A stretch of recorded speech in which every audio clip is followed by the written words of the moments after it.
Are Russia and Iran steadily building a formal alliance? On the 17th of January 2025, the two countries' leaders signed a strategic partnership at a high-profile ceremony held in Moscow. Hailed as a significant step forward in their relationship, the agreement is meant to herald closer political, economic and even military ties. However, while all this appears to further cement the growing fault lines in global politics, is the partnership really as significant as it seems? Hello and welcome. If you're new to the channel, my name is James Ker-Lindsay, and here I take an informed look at international relations, conflict, security and statehood. In international relations, countries can develop all sorts of different relationships. Most usually we think of formal alliances where two or more countries agree to come to one another's assistance in case of attack. However, close ties can be built in other ways. A good example is the concept of a strategic partnership. Far looser than an alliance, these nevertheless open the way for greater economic, political, diplomatic and even military cooperation, albeit short of mutual defence. Usually, such partnerships will be based on a variety of factors, such as close ethnic or religious affinity, a historical relationship, or similar political or economic ideology. However, this isn't always the case. Sometimes other factors can drive them, such as geopolitical developments or a common enemy. A good example is the recent strategic partnership between Russia and Iran. While the relationship has developed significantly in recent years, the two countries are very different in almost every way. Indeed, throughout history, they've tended to have a very difficult relationship. While geographically close, lying less than 180 kilometres or 120 miles apart at their closest point, the Russian Federation and the Islamic Republic of Iran don't in fact have a land border. Relations between Russia and Iran can in fact be traced back to the 15th century when the first contacts emerged between Russia and Safavid Persia. Initially, these were based on trade and mutual opposition to the Ottoman Empire. However, by the 17th century, things were changing. As Russia expanded, tensions grew, and in 1651 they fought the first of many wars. This was followed by a second Russo-Persian War in 1722 and yet another at the end of that century. However, the crucial period came in the first part of the 19th century as Russia launched a concerted effort at imperial expansion into the Caucasus. As a result, Persia lost considerable territory, including present-day Armenia, Azerbaijan and Georgia. Moreover, now significantly weakened, Persia became increasingly caught between the rival imperial ambitions of Russia and Britain, which were then vying for control of Central Asia in a battle that became known as the Great Game. This would all come to a head in 1907 when the Anglo-Russian Convention formalised the division of Persia into spheres of influence. While the north fell under Russian control and the south came under British domination, a central neutral zone kept the two empires apart. But despite this imperial rivalry, the First World War marked a significant turning point as Britain and Russia allied against Germany and the Ottoman Empire. Although Persia initially tried to keep its distance, declaring its neutrality, Russian forces nevertheless occupied the north, sparking fierce local resistance. However, everything changed in 1917 when the Russian Revolution overthrew the Tsar. As the new Soviet government attempted to distance itself from Russia's imperial past, the two countries signed a peace treaty in 1921.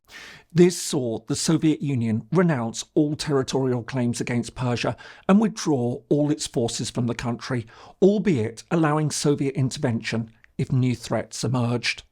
Despite this, relations remained strained during the interwar period as Persia, which was renamed Iran in 1935, sought to balance its relations not only between the USSR and Britain, but also with other European powers, including Nazi Germany.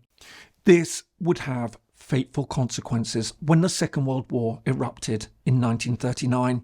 To protect critical supply routes into the USSR, British and Soviet forces occupied Iran in 1941, deposing the country's Shah, or king, and replacing him with his son, Mohammad Reza Pahlavi. The end of the war marked yet another crucial moment in relations. Although Britain and the USSR initially agreed to withdraw their forces from the country, Soviet troops remained in place. At the same time, Moscow supported the establishment of several Kurdish and Azerbaijani puppet states up in the north. All this sparked one of the first major confrontations of the emerging Cold War, as the United States and Britain supported Iran's efforts to bring the matter before the newly established United Nations. Under the threat of Western retaliation, Stalin agreed to withdraw the Soviet troops. But while the decision to withdraw the troops marked an early Western Cold War victory, it also ensured that Iran-Soviet relations remained strained. Moscow, which still regarded Iran as a strategically vital southern neighbour, tried to extend its influence over the country by supporting various communist groups. Meanwhile, the Shah, propped up by Britain, increasingly turned towards the West. In 1955, Iran joined the Baghdad Pact, later renamed CENTO, a Middle Eastern version of NATO that included Turkey, Iraq, Pakistan, and the UK. In the years that followed, Moscow continued to support communist forces in the country. However, as this led to increasingly repressive measures by the state, it strengthened the widespread and growing opposition to the Shah's regime. This all came to a head in January 1979, when the Shah was deposed in the Iranian Revolution and a new Islamic theocratic leadership took power under Ayatollah Ruhollah Khomeini. While the new regime in Tehran fiercely opposed the West, particularly the United States, it was clear from the start that it wouldn't be a new Soviet ally. Its steadfast opposition to communism meant that it continued to crack down on Marxist groups in the country, thus feeding continued tensions between Iran and the Soviet Union. This would have broader consequences. As the Soviet Union supported Iraq during the Iran-Iraq War, Iran backed Islamic Mujahideen forces in Afghanistan following the Soviet invasion in December 1979. I hope you're finding this useful. If so, please do give it a like and perhaps subscribe if you haven't already. Thanks so much, and now back to the video. Although relations between Iran and the Soviet Union were already beginning to thaw by the late 1980s, the end of the Cold War marked a significant turning point for the two countries. While the new Russian government built ties to the West, it nevertheless sought to maintain its broader international influence. Spotting an opportunity to ease the pressure of US sanctions imposed after the revolution, Tehran now reached out to Moscow. All this would lead to a range of significant developments. In addition to supplying Iran with advanced weaponry, including aircraft, missile systems and tanks, Russia became a vital partner in Iran's nuclear program. This was highlighted in 1995 when the Russian government went against Washington's opposition and agreed to complete the construction of a nuclear reactor that had started in the 1970s. Before the revolution. While the good relations continued to improve after Vladimir Putin took power at the turn of the millennium, with growing trade and economic cooperation across various sectors such as agriculture, energy and infrastructure, points of difference nevertheless remained. For example, while Moscow had stood by Iran's ambitions to develop a nuclear energy program, it sided with the United States, Britain, France and China to stop Iran from developing a nuclear weapons program. However, the crucial moment came as ties between Russia and the West soured. In particular, two critical developments stood out as driving a new relationship between Moscow and Tehran. The first was the outbreak of the Syrian civil war in 2011, which saw the two countries join forces to support the Assad regime. Secondly, as the West imposed sanctions on Russia after it annexed Crimea in 2014, Moscow increasingly looked elsewhere for support, including to Iran. As a result, cooperation grew across various areas, including defence. For example, in 2016, Russia completed delivery of the S-300 air defence system as part of an $800 million deal that had been vehemently opposed by the United States and Israel. Ultimately, though, the decisive turning point in relations came with Russia's full-scale invasion of Ukraine in 2022, driven by ever greater isolation from the West, including a dramatically expanded range of sanctions. Moscow and Tehran began stepping up their political, diplomatic, economic and military cooperation. For example, as Iran began supplying Russia with drones which would come to play an increasingly important role in the Ukraine war, Moscow provided Tehran with ever more advanced military technology. Likewise, at the same time as expanding their bilateral trade, the two countries developed ever closer economic ties. This included building new financial systems designed to bypass the traditional international reliance on the euro and the dollar. All this has led to an exceptionally close relationship between Russia and Iran. Indeed, alongside Moscow's ties to North Korea, all this has fed the view that the three countries have become an emerging alliance in international relations.